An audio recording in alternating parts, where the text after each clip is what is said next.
Arachnophobia, ophidiophobia, glossophobia, acrophobia, and sociophobia are 5 of the most common phobias. But while we can go out of our way to avoid spiders, how does one cope when they begin to fear the place that should be their safety? In this video, we're looking at one of the lesser talked about phobias through the indie horror game, Anatomy.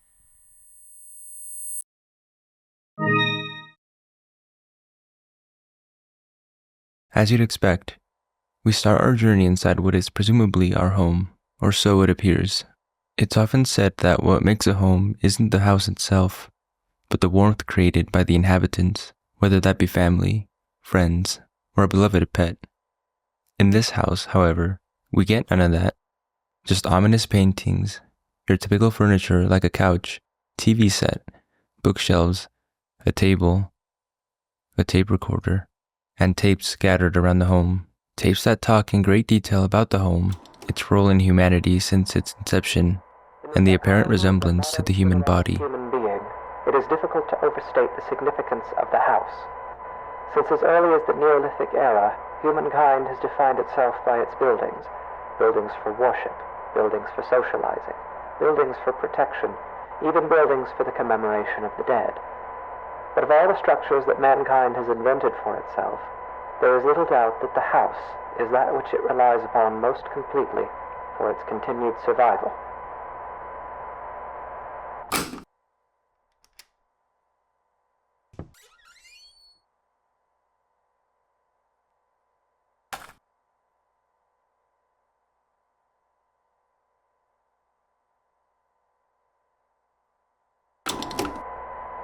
The house is one of the key elements that separates modern humanity from its more primitive antecedents.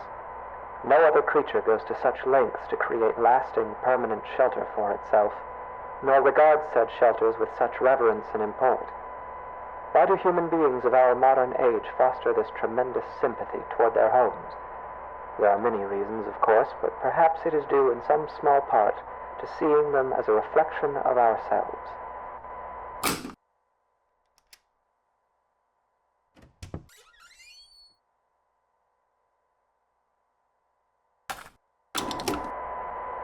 The anatomy of the house is such that this analogy is less superficial than at first it may seem.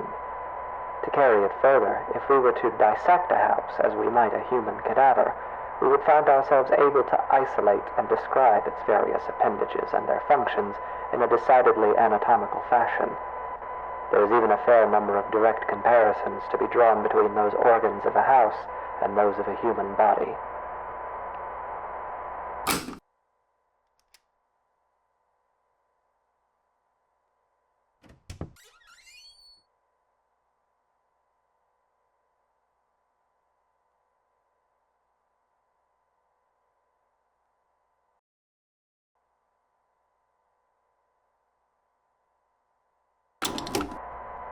For example, let us examine the living room. Often the dominant space of a house's ground level, as well as typically the center of activity in a well-populated home, the living room is very much the heart of the house. While a human heart circulates blood to oxygenate the body's extremities, the living room circulates people, activity, communication. It is the room most likely to be found beating, as active and vivacious as its name would imply. The comparison is only strengthened when we consider also that the living room is most commonly the room to contain the fireplace, making it additionally a locus of actual physical heat.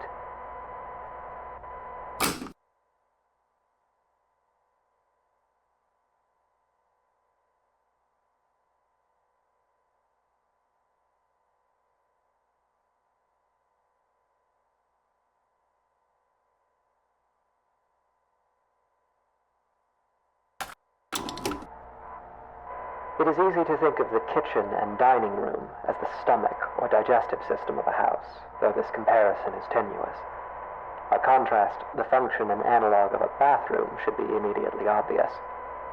The hallways and corridors of a house are its veins, providing circulation coursing throughout its frame.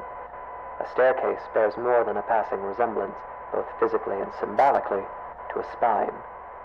The windows of a house serve much the same purpose as eyes, and anyone who has ever rounded a bend or long drive and come suddenly face to face with a tall, dark manor will tell you that it is difficult to shake the impression that the house, through its lightless windows, is a creature capable of vision and intelligence.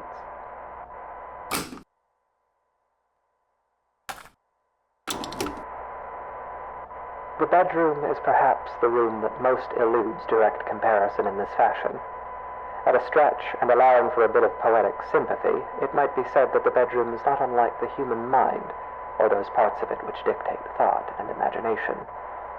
In the bedroom, dreams are dreamt, passions are ignited, epiphanies are experienced in cold sweat at early hours. In the bedroom is where people invariably spend the majority of their time, though comparatively little of it whilst conscious.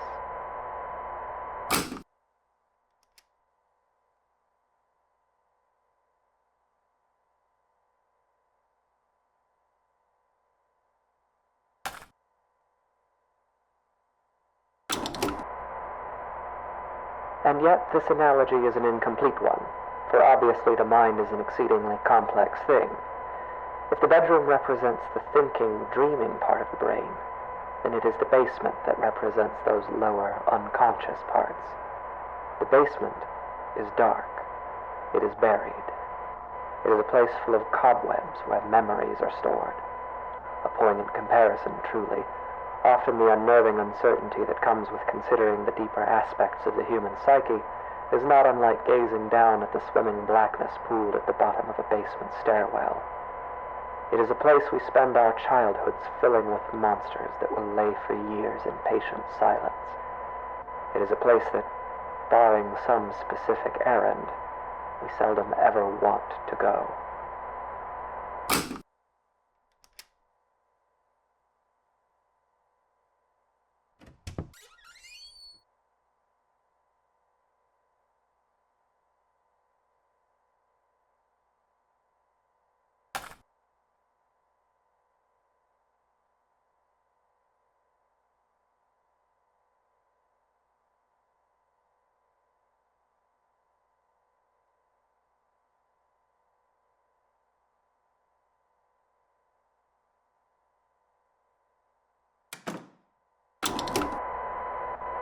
Of course, this comparison, though appropriate, is a very heavy-handed one, and often the basement is little more than a storage space littered with the corpses of spiders and woodlice. While poets and psychoanalysts no doubt dread the thought of a dark basement, in truth, it is the bedroom, the waking mind, that place of dreams, that is actually the most frightening of all.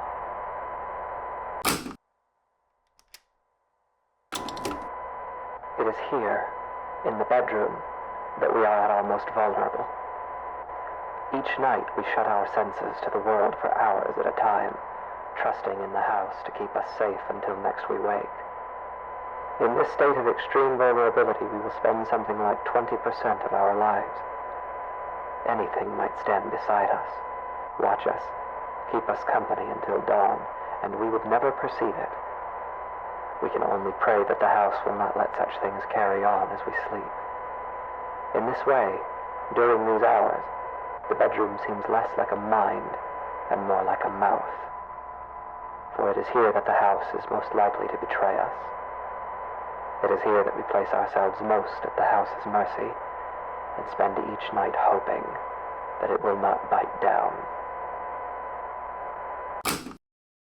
An abrupt ending, or so I thought until I opened this text file in the game's folder.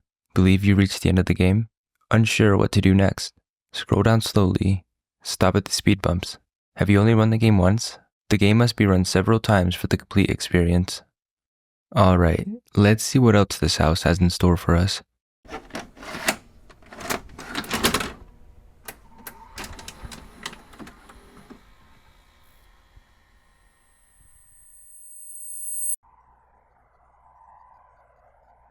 The house looks somewhat the same, though there's an eeriness that I can't explain, much stronger this time around. This place doesn't feel like home, not in the slightest, and it never really did. Even the tapes sound different. In the psychology of the modern civilized human being, it is difficult to overstate the significance of the house. Since as early as the Neolithic era, humankind has defied the era of the dead. Of all the structures that mankind has invented for itself, there is little doubt that the house is that which it relies upon most completely for its continued survival. And I feel more unsafe than ever. I missed the place that was this house during the first playthrough.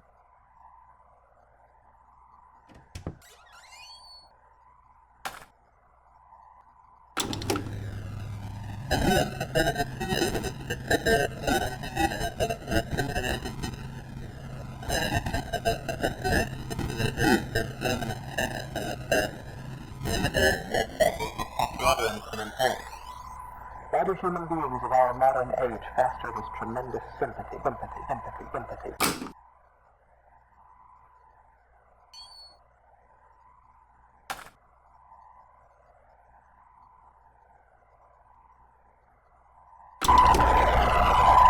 anatomy of the house is such that this reality is less superficial than at first it may seem. To carry it further, if we were to dissect the house or not a human cadaver, we would find ourselves able to isolate and describe its things, appendages, and their functions in a decidedly anatomical fashion.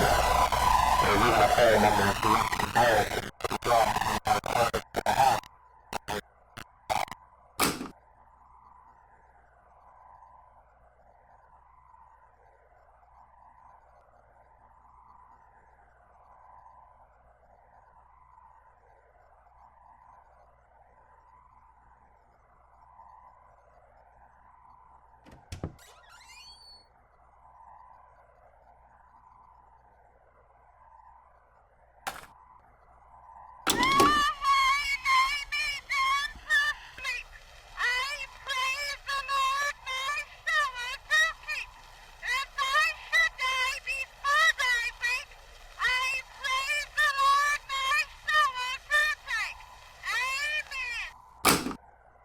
Whatever this place is, it's not a home. I don't even know if it's a house.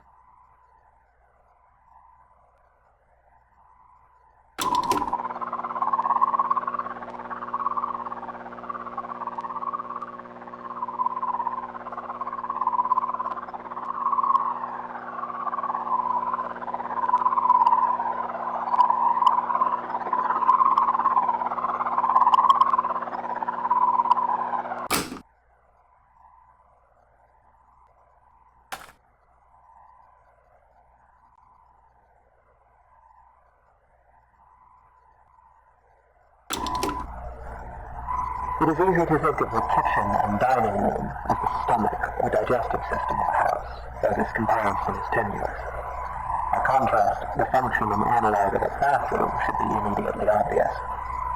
The hallways and corridors of a house are its veins, providing circulation coursing throughout its frame. A staircase bears more than a passing resemblance, both physically and symbolically, to a spine.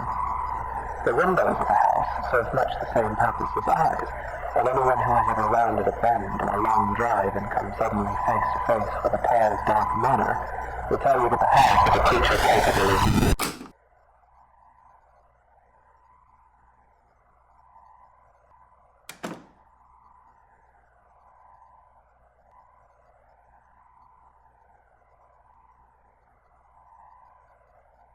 I don't know if this is real or...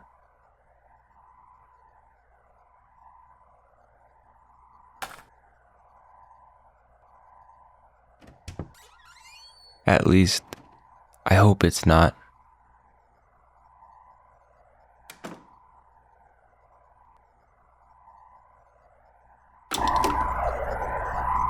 The bedroom is perhaps the room that most eludes direct comparison in this fashion. At a stretch, and allowing for a bit of poetic sympathy, it might be said that the bedroom is not unlike the human mind, or those parts of it which dictate thought and imagination. In the bedroom, I dream that there are teeth growing all over me, everywhere on me and in me, like cysts or bone spurs. They're loose, but I can't remove them because I have no hands. I look out through the bedroom window and I see a truck approaching. A young man steps out, approaches, and enters through the front door. His body is covered in swollen ticks the size of quarters. He's walking through the downstairs hallway and laughing. He begins urinating on the wall. He spits on the carpet.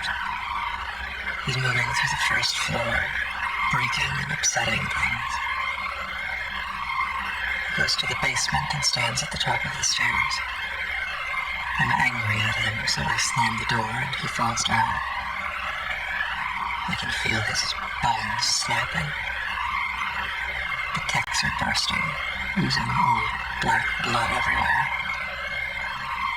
I can feel them being ground up, dissolved and torn, splitting and shredding. I leave the door closed. I close my eyes and try to sleep.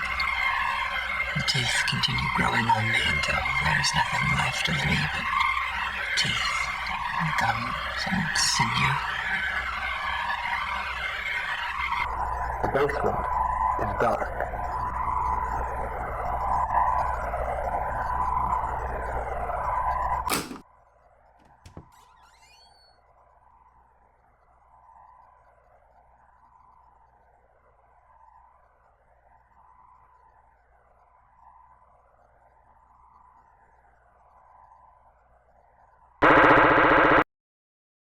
Are you in the basement?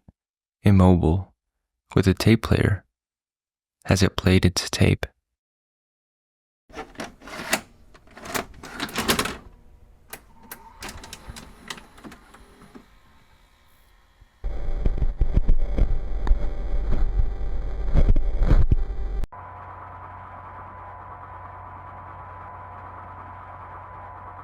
Was it ever a house?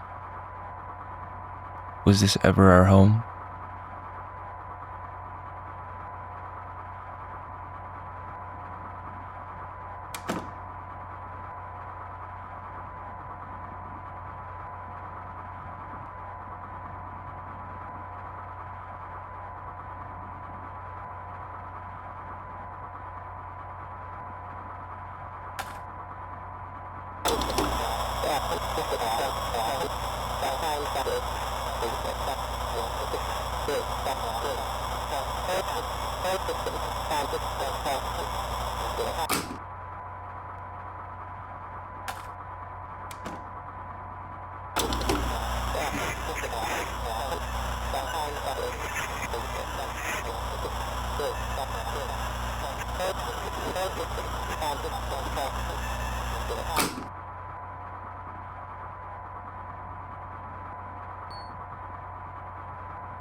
If we were to dissect the house, we would find organs and stomach, brains and minds and eyes, dreams and memories and a mouth that will bite down.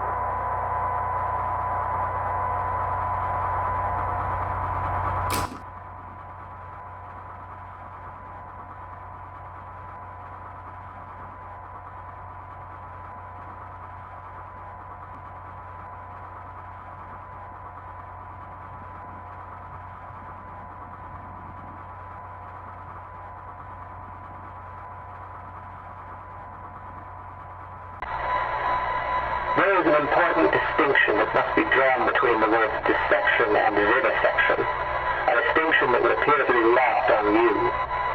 Your purpose was to listen, and yet at every turn you have pried, you have prodded, and you have interfered. Have you not been paying attention? Did it not occur to you that as an organism existing within a greater organism, your intrusion would be felt? And still you harassed. And now, like the wayward spider who witlessly settles upon a sweeper's tongue, you will be swallowed. Because the truth is this. When a house is both hungry and awake, every room becomes a mouth.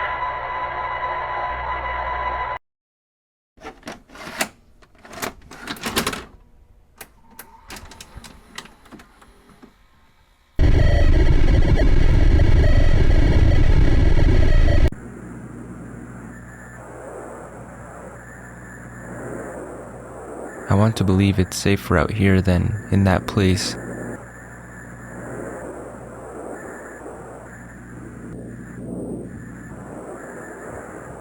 But there's nothing quite like home. Sweet home.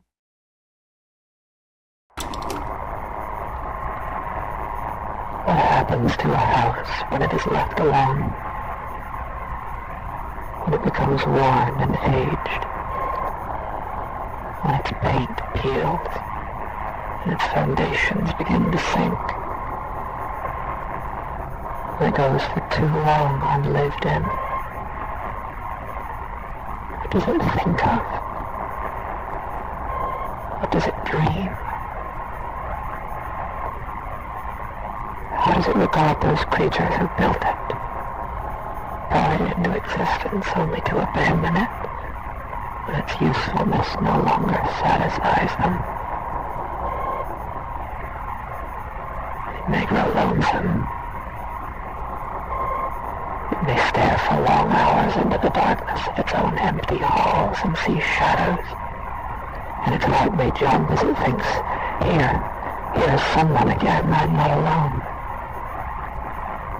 And each time it is wrong, and the hurt starts over.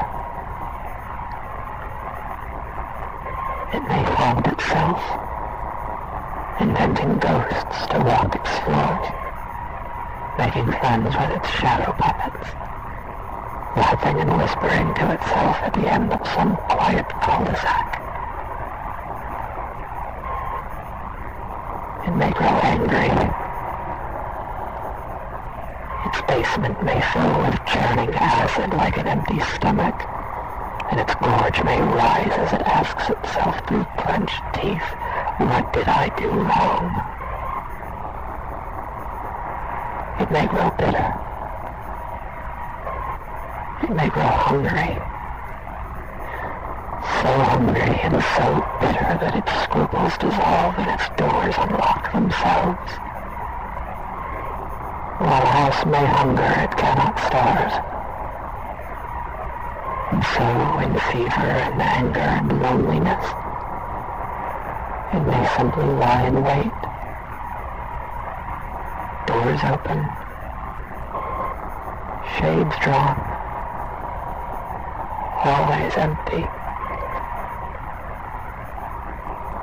hungry.